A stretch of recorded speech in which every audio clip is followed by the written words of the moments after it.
ਵੀ ਪਿਆਰਿਓ ਜੀਵਨ ਜੋਗਿਓ ਦੁਨੀਆ ਦੀ ਹਰ ਕੌਮ ਕੋਲ ਫਖਰ ਲਈ ਕੁਝ ਚੀਜ਼ਾਂ ਕੁਝ ਗੱਲਾਂ ਐਸੀਆਂ ਹੁੰਦੀਆਂ ਨੇ ਕਿ ਆਉਣ ਵਾਲੀਆਂ ਨਸਲਾਂ ਉਹਨਾਂ ਤੇ ਫਖਰ ਕਰਦੀਆਂ ਨੇ।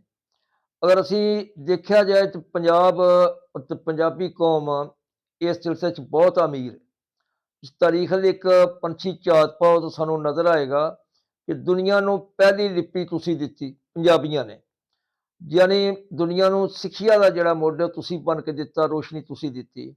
ਦੁਨੀਆ ਨੂੰ ਪਹਿਲਾ ਸੀਵਰੇਜ ਸਿਸਟਮ ਤੁਸੀਂ ਪੰਜਾਬੀਆਂ ਦਿੱਤਾ, ਹੜੱਪੇ ਜਿਹੇ ਖੰਡਰਾਤ ਅੱਜ ਵੀ ਉਹਦੀ ਗਵਾਹੀ ਦੇ ਰਹੇ ਨੇ। ਔਰ ਇਹਦੇ ਨਾਲ ਨਾਲ ਇੱਕ ਹੋਰ ਬੜੀ ਅਹਿਮ ਗੱਲ ਕਿ ਜਿਸ ਵਕਤ ਦੁਨੀਆ ਮਿੱਠੇ ਦੀ ਥਾਂ ਤੇ ਮੱਖ ਹੀ ਇਸਤੇਮਾਲ ਕਰਦੀ ਸੀ, ਯਾਨੀ ਮਿੱਠਾ ਕੋ ਨਹੀਂ ਸੀ, ਔਰ ਆਬਾਦੀ ਨਾਲ ਨਾਲ ਵੱਧ ਰਹੀ ਸੀ। ਉਸ ਟਾਈਮ ਇਹ ਹੋਇਆ ਕਿ ਜਿਹੜੇ ਉਸ ਦੌਰ ਦੇ ਹਾਕਮ ਸਨ, ਦੂਸਰੇ ਜਿਹੜੇ ਸਮਝਦਾਰ ਲੋਕ ਸਨ, ਉਹ ਇਸ ਗੱਲ 'ਚ ਬੜੇ ਪਰੇਸ਼ਾਨ ਸਨ ਕਿ ਮਿੱਠਾ ਕਿਸ ਤਰ੍ਹਾਂ ਪੂਰਾ ਹੋਏਗਾ।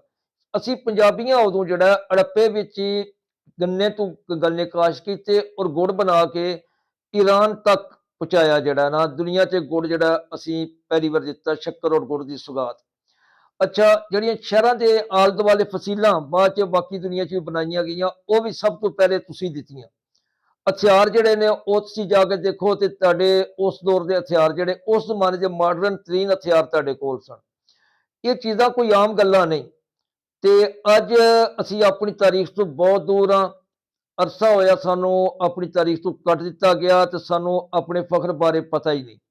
ਹੁਣ ਜ਼ਰੂਰਤ ਇਸ ਸਮਝ ਦੀ ਹੈ ਕਿ ਅਸੀਂ ਪ੍ਰਾਇਮਰੀ ਪੱਧਰ ਤੇ ਲਾਜ਼ਮੀ ਆਪਣੀ ਜ਼ਬਾਨ ਇਹ ਲਾਗੂ ਕਰਾਈਏ ਤਾਂ ਕਿ ਸਾਡੀ ਨਵੀਂ ਨਸਲ ਆਪਣੀ ਜ਼ਬਾਨ ਨਾਲ, ਆਪਣੇ ਕਲਚਰ ਨਾਲ, ਆਪਣੀ ਤਾਰੀਖ ਨਾਲ ਜੁੜ ਸਕੇ। ਜੀਵੇ ਪੰਜਾਬ, ਸਦਾ ਜੀਵੇ।